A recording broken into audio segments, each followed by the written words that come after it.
Hey everyone, Cerebral Tackle here, and I've got on the story hat, so you know what that means. But before we get to today's story, please like, share, subscribe, and then grab your favorite beverage, put up your feet, and let's tell a story. Today I'm going to take you back to only my fourth tournament in professional bass fishing. A long time ago. I was just starting out in a new organization, and it was winter. It was a January tournament. It's going to be cold, miserable, rainy. And I didn't know if I even wanted to go because it was going to be an S show. Probably wasn't going to be a lot of fish caught. Like I said, cold and wet. Not the most favorable conditions to be out in a tournament, especially if you're new. This was also going to be a 2-day tournament. And it was several hours away, which meant extra expenses, extra traveling, extra time away. And I just didn't know if I wanted to do 2 days in this kind of weather. And I actually remember discussing it with my wife on the way to the pairings meeting. That was our last chance to pay our entries and then get paired up for a 2-day random draw. On one hand, I wanted no part of how miserable it was going to be outside. It was also a lake I had never fished before, so the deck was stacked against me. It was a 2-day random draw, didn't know who all I was going to get, so I was kind of like, well, 2 days of a random draw that far away, cold, wet, miserable. I just don't know if I'm about that life yet. Like I said, it would have only been my fourth tournament in bass fishing. On the other hand, I had something pulling me towards fishing that tournament. When I was a kid, I grew up watching Bassmasters. Now, I was with the Federation Nation in the minor leagues. I grew up watching none other than Hank Parker, Hank Parker's Outdoors, and watching him on BASS television every Saturday. I remember a tournament where he was on this same lake that I was going to be fishing. He was pitching and flipping to shallow covered trees. Most beautiful scenery. And he was pulling in hog after hog. As a kid, yeah, I played with toys like any little boy does. But I also played with an inflatable raft that I had. What it would like to be in a boat, pitching and flipping to those same trees. My fourth tournament. I didn't know when this group would be going back to this particular lake. I knew it was a lake I'd watched him on, that I saw him have such a wonderful big bag on. So, I thought, why not? Let's do it. So at the pairings meeting, I paid my entry, put my name in the hat, and got 2 solid draws. One gentleman was an officer with the club, high ranking. The other gentleman was another longtime member.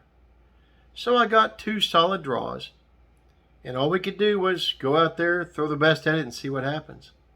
We get out there, and the very first thing that happens is we arrive at our hotel, which was not what it was cracked up to be. It was a little lodge on the lake that had seen better days. The room, we go in, go to find the heater. There's a wall unit air conditioner, but it doesn't have heating. We're looking around, there's no heat. So I go over to the office and said, where's our heater? They said, oh, we forgot to put the space heater in your room. You kidding me?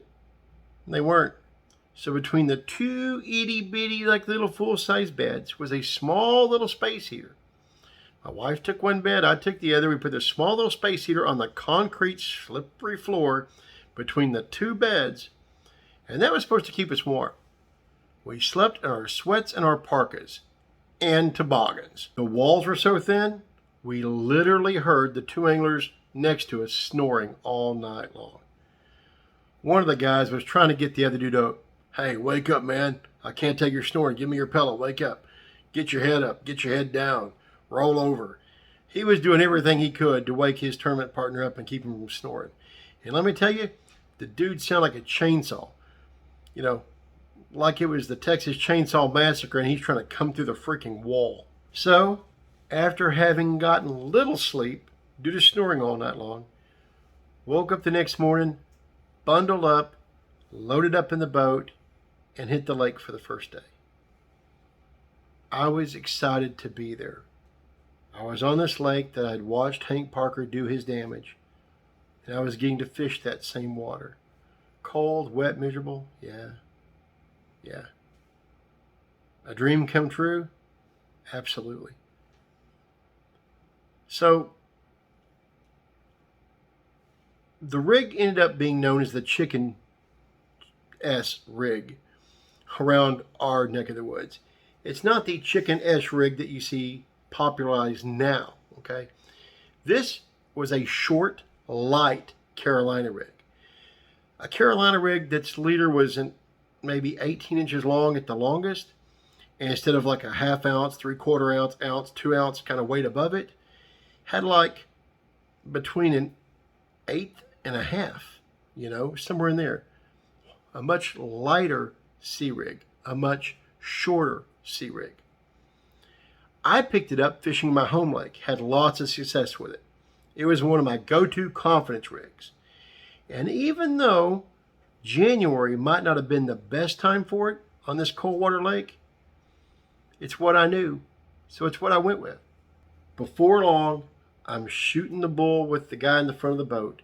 He's looking at me grinning. I'm thinking, why is he grinning? And then he says, are you going to set the hook in that fish anytime soon? He was watching my line swim off to the next state. I set the hook. Good fish. A little while later, set the hook. Good fish. A little while later, are you going to set the hook? Are you going to talk? Whoops. Set the hook. Good fish. He wasn't having such a great day, but he was backing me up, and I appreciated that. At one point, I even had a malfunction on my reel. He took it, unscrewed the side plate, got it working again. I was using some old, high-profile, big old ambassadors, like a 50C, 100C3 kind of thing. So, it is what it is. I didn't have any nice, low-profile stuff we have now. I was young. It was old school. So, like I said, he ended the day with a 0. I ended the day with 4 solid fish. We get back to the weigh-in. We had talked to some other people on the water as we ran across them. Nobody we talked to had anything. It was zeros around the board. We get back. We're waiting in line to get pulled up on the ramp. I'm asking questions about other anglers. I'm wanting to know where I might be sitting, right? I'm like, who's that guy? What's his style? And the gentleman would reply, oh, him? Woo. His style's this and this. He's a real good angler. What about him? His style is just to catch fish. That man can just flat out catch them no matter what he has to do. Oh, crap, he's competition. What about that guy over there? And he responds to this particular gentleman. We'll call him Bob. He says, he just knows how to do exactly what you were doing. The Chicken S rig. He invented it. He was throwing what you're throwing, I guarantee you. Oh crap. That's the guy I really got to watch out for. Ton of great anglers there, but now I'm thinking I'm in real trouble. He's one of the most well-respected and badass anglers in the club. Pretty much coined the exact rig I was using. One of the most exciting, fun things I'll remember was we got the boat on the trailer, and my partner hollers out to his best friend who's taking us out of the water, Yells out, get us close. Meaning close to the weigh-in because we had a big bag. He did that knowing it would get me excited, that it'd put a smile on my face, and it did. I guarantee you I was giddy as a schoolgirl.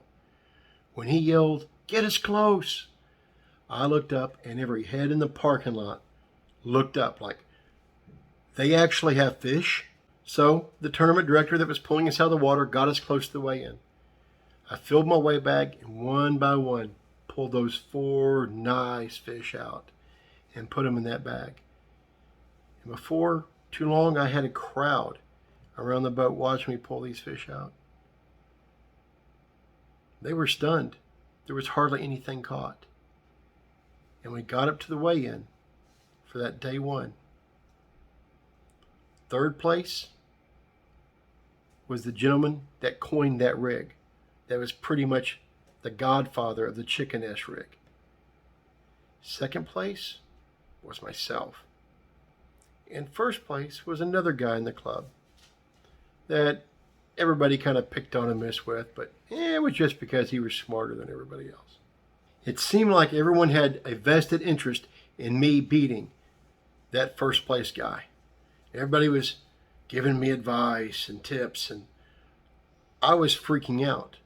I had my first chance at landing in the money in a tournament and only my fourth time out on a huge freaking lake, a huge nationally ranked lake in the middle of winter when not a damn thing was really biting. So I was almost out of the baits I was using. I scoured local tackle shops trying to find more. Some rumors had kind of got around as to what I might be throwing, and I found out from a couple of bait shop owners that other guys had been coming through there looking for what it was I was throwing. Now, while I didn't find an exact match to what I was using, which by the way was two different baits, a Giri Yamamoto custom baits creature in watermelon red with the tails dipped in chartreuse spiket, and a Yum woolly hogtail with the tail dipped in spiket, also watermelon red. I think there was also a green pumpkin in there as well. But those two color combinations, those two baits, a little bit of that chartreuse on there to give that phosphorescent bluegill tail to it. That's what I was throwing on this little chicken-ish rig. And guys, they were scouring the bait shops trying to find them. Like I said, bait shops didn't have either of those, but they had something I could make do with. And I took them into the next day. I only had a handful of the original baits remaining, so I needed all the backup I could get. So we go out on day two, right? I pretty much repeat the success of day one. Not a limit on either day. Fishing was so bad, I didn't need one. There was a funny time in there during the end of day one where I've got kind of this thing with my sinus palate. If cold wind blows right up my nose, it shuts everything off and I can't breathe. At one point, I'd actually turn my parka around backwards, put it on me so that the hood would go over my face and protect cold wind from blowing up my nose and choking me out driving on the lake. I remember us slowing down and talking to someone who I couldn't see because, my head's covered. And the person asked my boater, "How many fish you got?" He goes, "0. "How many fish does he have?" Pointing at me. 4. The guy goes, "What?" Well, later that night at dinner, there was another funny little instance. Somebody says, "You know what? When I ran across CT driving the lake, he looked like he was in a body bag the way he was all mummied up." And somebody else responds, "If he'd have caught another fish out of so-and-so's boat, he might have ended up in a body bag." So here we are, finally at the weigh-in day 2. Very similar success to what I had in day 1. Not a limit either day, but a hell of a lot better than what other people were doing. We go up there, 3rd place. First, 4th place ended up being another new angler to the club. Another rookie, non-boater. Good for him. He landed in the money. 3rd place, same gentleman as day 1, the godfather of the chicken-ish rig. 2nd place, ended up being me. 1st place, same as on day 1, the dude everybody liked to mess with. Only my 4th time out. Here I was, 2nd place on a new lake, behind 2 boaters I had never fished with before. Behind 2 boaters that had their struggles. Day 1 guy zeroed. I want to say the day 2 guy caught a couple, but I'd outfished both of them handedly in miserable conditions that I wasn't even sure I wanted to fish. Needless to say, I was really glad I chose to fish that tournament. And I remember getting back to that little Podunk Hotel. We're packing up things to leave. And I remember looking at my wife and giving her a big hug and saying, I might actually be able to do this.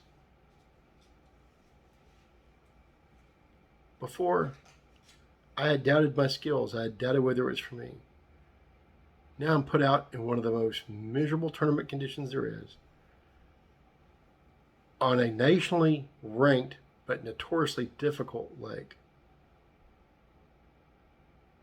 Invested a field of very talented anglers. Fourth time out. So I guess what I'm saying is, if you ever want to get into tournament fishing as a co-angler, don't doubt yourself. Go for it. You never know what can happen. Because I guarantee you, that tournament, that's what led to my 18 years of tournament fishing. That's what did it. That gave me the hope I needed. That gave me the confidence in myself. That let me know that even though I was green, I could do it. Did I know everything? Hell no. I was green as a gourd. I forget what athlete said it. I wish I could attribute the quote to the right person. But I once heard it said that I was just young enough to not know what I didn't know. That's a real thing. If you're so new to something that you don't know what you need to know, what you should know, what you don't know. In other words, you don't know that that time of year isn't ideal for a chicken nest rig. I didn't know it wasn't ideal. I knew that it's what I knew, that it was my confidence bait. It happened to work in that situation. I didn't know to go out and fish fearless. I was fishing fearless because I was green. I didn't know that that tournament was going to turn into the catalyst for my passion for competitive bass fishing. And it absolutely did. And that tournament set me on a streak of landing in the money in one way or the other in 5 consecutive tournaments. Whether it be one time for big fish, one time for heavy stringer, what have you. In some way or the other, I landed 5 straight tournaments in the money with some kind of monetary prize. All started by that one trip. So, if you're thinking about doing it, do it. Check out my videos on how to be a good non-boater. They'll give you some tips on how to get started. But there's my story on how I got into tournament fishing and the very first time I ever landed in the money. A good old chicken nest rig. The guy I told you about, Bob, we'll call him, he's passed since. Great guy. Great supporter, good friend to me. Solid guy, one of the nicest, most just intelligent bass fishermen you could ever meet. And the world's a worse place now that he's gone. But this one's for you, Bob. Anyway, until next time, folks, take care of yourselves. Keep it wet.